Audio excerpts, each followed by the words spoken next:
Come on, come on. Peace. Hey, it's MC Sean Love, and it's the Sean Love channel. Of course, we are High Scores Arcade, where we collect vintage arcade games. We have roughly, I believe, 110 in our collection, and right now we have, at any given time, about 45 or 50 of them at our store at High Scores Arcade on Park Street in Alameda. So I'm Sean. This is my wife Meg, who's also my partner at the arcade. If you look us up, you'll see that we've got a dope arcade. A lot of people have a lot of fun, including us. And we just got in, this is our first video as an arcade, but if you go back and you look, we got mad videos that were having to do with arcades and video games. Anyway, the topic today is this mystery package that we just got. I know it seems like it's not arcade size, you know, but it definitely is. So we're gonna do an unboxing today of this mystery mini. Would you like to do the honors, my dear? Sure. I'm not really sure where to start. These are always packed a little bit differently, you know? Like, to be honest with you, most of the times when we acquire a new arcade machine, it's from somebody's garage or something, or it might be a situation where a wife wants it. Yeah, wife wants it out of the crib. So we don't always ship them in from other states. This one came from Chi-Town, and quite nice packaged, actually. Yeah, it's packaged like the white glove treatment. It's quite expensive to get these done. Actually, getting this shipped out from Chicago costs more than the majority of the games that we buy in total. So it's always nice to get a game when it's local. Anyway, this is a custom machine from scratch. A dude built it right from the beginning. Not yet. But you might want to try to see the back. Dude built it from the beginning, you know? So it's not like this was out in the 80s. It's just what we do in the business is not only do we collect classic arcade machines, but we get new machines, you know? And this one is kind of tiny. It's an enthusiast machine. Yeah, it's an enthusiast machine. And it plays the game just like it would play in the 80s, but it never came in a machine that looked like this. Alright, so this is a one of a kind at the time being. Cute. It's brand new, okay? So it's just like we're opening it in 1985 when it came out in Japan, you know? I was speaking. It's cute. You know, everybody has a story with this particular game. That's what's so dope about it. It was such a powerful game. We'll talk more about it once we unveil it. But first, I'm just going to tell us a quick story about this game without mentioning it. I first played this game when I was with my mom, Ricky, in a Chi-Chi's, which is a Mexican restaurant on the East Coast, right? Yeah. And we were eating our nachos, and she had a friend with her, and she said, you know, whenever there was an arcade machine in a restaurant, which was common kind of back then in casual dining places, whenever there was like a restaurant that had an arcade game, you know, I'd always find a way to weasel. It was just tradition. Went to ground round. I mean, after we eat, maybe right before the food comes, I go play the games. So anyway, there was a sit-down version of this game. And the gameplay... A sit down, yeah, this is a cocktail table, this game. No, it was probably... Oh, a cocktail. I don't want to give it away, it's not actually called the cocktail table, but it's that brand, but it's a sit-down version of the game, not this. So, I sat down with it, and when I played it, it's like, that was definitely not my first experience video gaming, because I've been video gaming since, you know, Atari 2600 and the games in the arcade, but this was where we turned a corner as a species in terms of video games. This is where it all started. I mean, this is where all the games you guys are playing right now that's not just sitting on one static screen. This is where it all started with this game right here. So let's unveil it and show you guys what we got. Before, whoa, you got a story too, right? I don't really have Your story is like the absence of a story, right? It is the absence of a story. So for a woman who owns like almost 110 games with me, sad. For her not to have a story like this is criminal. Yeah. So my story is actually that I couldn't have any system that was newer than the Magnavox Odyssey 2. So Pickaxe Pete, he's my boy.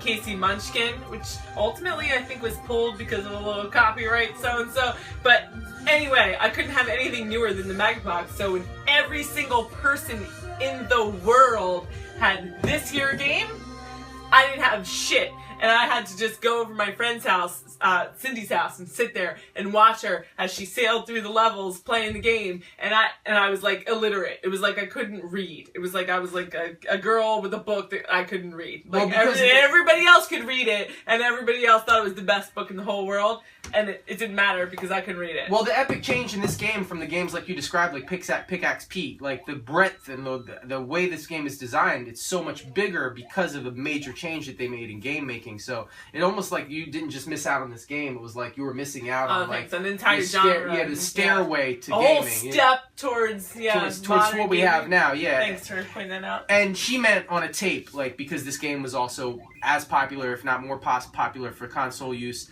although it did come out first as an arcade game that you would play in an arcade. And although it was a full-size arcade game and there were smaller versions of it as well, this is a one-of-a-kind version by my man Atlas 100. You can check him out at Club. I was too young to be in arcade. What? I was too young to be in the arcade. Alright. Alright, on that note, let's...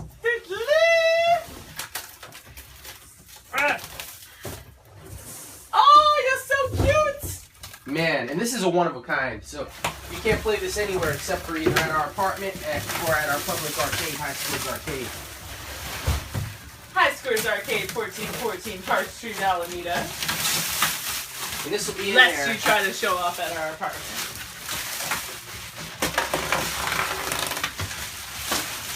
Ooh. Excellently packaged. I don't usually ever get to open up a brand new arcade game. Ooh. But who thought you'd be opening up a... That shit is sexy. That is sexy. Look at this. Versus Super Mario Brothers. And if you look at the sides, and I'll show you. Here, let's get that baby plugged in. So it's got... It's white, which is like unheard of for an arcade game cabinet color for probably a lot of good reasons. But look at that. Yeah. It ends right here, right? So it's that small. Next to my wife. Could you stand next to it so you can see? Like, this is a I'm tiny... 5'2". Tiny arcade cabinet, right? Even the back is like spotless white, right? Even the back of it is just a spotless white cabinet. And wow, this is pretty. really, really nice. Yeah. Everything on it is brand new. Squeaky clean. Beautiful. The joystick, it feels good. It's not obviously an original Nintendo joystick, but it seems like it's going to play beautifully, and it's kind of set up like a Nintendo gamepad right there with no marquee. Even the coin door is white, right? So we're going to plug this baby in and see it runs. So just see the size difference. You saw how she was on that, right? Could you stand next to it one more time? See, that's how Meg looks next to a mini, right? And this is how she looks next to an average size arcade game, Donkey Kong. So usually arcade games, and this is another mini we got, a little Pac-Man mini that plays a bunch of different games. But this one is the mini. Actually, this is smaller than the Cabaret. Of course it is. Yeah, this is a mini. That's the difference, right? That's a Cabaret, which is smaller. And these are PC cute. boards. All right, let's get it plugged in. What's this? I think that's probably where the plug would go, or... No. It's, oh, it's the keys. Oh. Sweet, this guy's a professional, man. Yeah. I don't know if to what extent Nice job. he does business, you know what I mean? But I wouldn't mind having him customize a couple other machines that are hard to find. See, that's where this is heading, guys. You know, we own a public arcade, so we're feeling it more than anybody. The collectors are feeling it too. Parts for PC boards are getting hard to find. Different components are getting impossible to find. The more time that passes, the harder it is to keep the monitors working. So the future of public gaming is really going to have to be not just about restoration, but recreation, and that's kind of what we're looking at here. You know, a recreation of something that really was never before. And let's just say you wanted a rare game, Really like nice. a rare game that you could never find. Recreating it instead of restoring one that doesn't exist anymore for you might be the only answer.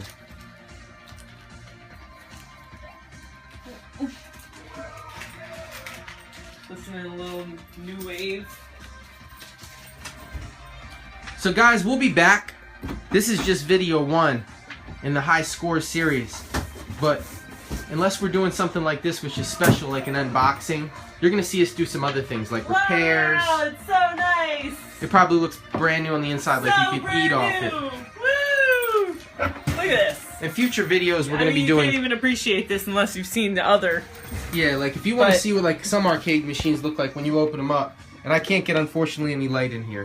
So we'll have to turn that around. Yeah, I can't get any light in here unless you want to shine your light from the phone. Our Tetris looks like a rabbit gave birth inside of it. It's so gross. This is like... Sometimes, though, when you get a new machine... Okay, beautiful. Look at that. Wow. Like, the components are all literally brand new. I've never seen anything like that before. The monitor was probably restored, but it was restored in such a way that it was so clean. I mean, this is... Yeah, even look at this next board. Look. Ooh. Very, very clean machine. Thank you, Atlas.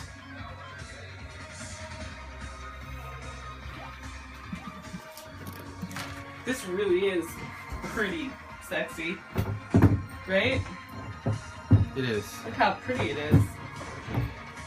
So anyway, as I was saying, we'll be back with more videos, guys, for you gamers, you classic gamers. You can check out my site, and you'll see that we've got some interesting interviews with some dope high score players. One drawback. Whoa, what's wrong? Cord's kind of short. We can replace that. If we really want to, we can replace that. For home use, clearly. So yeah, we'll be back with reviews of classic games. By the way, guys, you know, we own most of these real dedicated machines, but let's just say you had a classic game from back in the day you really wish that somebody did a review for, or you wish you could see somebody play it, at least somebody who's capable play it on camera for you. In the comments below, please give us suggestions about what classic games you'd like to see us play, review, and talk about the history of. You know, because we run a museum, for crying out loud, so we know a lot about these games, and we've enjoyed most of these. There's not nearly as many in this multi-cade machine at our home as there is that we got in real life, but there's enough here for us to do some great reviews for you. And if we own the cabinet, which a lot of cases we will, we'll be able to tell you a little bit about that cabinet, maybe show you some pictures of it too. Running in its dedicated cab, not this multi-cade. Is it on? It is on. Wow. And man, that monitor is like absolutely perfect. It's a CRT monitor too. You don't have to turn off the light. Yeah, it's a CRT monitor. So, I'm going to press one player here. Would you like to do why don't you do the honorary first game? I don't know how to play games. Alright, well you can take it. I'm not great at Super Mario Brothers, so I'll give it a credit immediately. See, this is a CRT monitor. And if those of you guys that don't know what that means, that's like a tube TV from back in the day, right? And seeing them in this kind of condition with this clarity is a true rarity. And usually machines, another cool thing about this machine that he built for us, or he built, that when he built it, he did something really special. And that special thing is he took this tiny little mini cabinet and he fit, obviously, what is a 19-inch monitor, a big-ass monitor in it. Usually a little cabinet this size would have a monitor equally dwarfed, like 13 inches or something, in some cases even smaller, you know? This isn't supposed to have such a big, beautiful screen in it. This screen is for a full-size game. So however the hell he was able to squeeze, see there's almost no bezel area. However he was able to squeeze it in is beyond me. And as you can see, I'm not a pro Mario player, but I can hold my own in versus Super Mario Brothers, especially if I get re-familiarized with how to play them on the joystick. You know, a lot of these games, and what I was saying before earlier about my experience and Meg with her lack of experience with this, is that what's special about this game is before now, it was a very rare occasion, almost never, that you would ever have a game that moved from left to right where you would see a background and you could see like some lineage in terms of where you were moving from one place to another. So your spatial line was a lot bigger with this, because we're shaping, you know, we're exploring this whole area. Where back in the day it would just be one static screen and everything you play was right on that screen. But this kind of changed all that. What's also cool about versus Super Mario Brothers is that since this is the arcade version of it, there's some differences, and since I'm not an expert at Mario Brothers or the differences, I'll refer you to do a Google search and find out about some of the differences in this version of. Sorry guys, we got cut off there. But as I was saying, you know, as you look at this cabinet, and Meg, I'm gonna have you just do like one quick once over as I'm talking, so you can just see all the details here. This gives me hope, because as a huge arcade, you know, fan of arcade games and public gaming, and somebody who loves and appreciates, you know, playing games in an arcade environment and having machines that have artwork on them and a different feel and a different touch. That's my daughter. This gives me hope, because this tells me that we have a future in gaming. When you could have a machine constructed like this and look just as badass as a 1980s game, it tells me that it's not over. We could just keep doing this with it, whatever the fuck we want. As long as there's guys like Atlas and others who are able to put something together that looks like a commercial machine from the 1980s, you could make a machine out of whatever the hell you want to. And we could indulge in this nostalgia on levels only previously imagined by those with lesser imaginations than somebody like Atlas Anyway, guys, thank you for tuning in to High Scores Arcade unboxing of the Super Mario Bros. Unique Custom Cab by Atlas, and we'll be back with some video game reviews. If you guys got any ideas about machines you want us to review, please let us know your favorites so we can get down on that. Peace, y'all.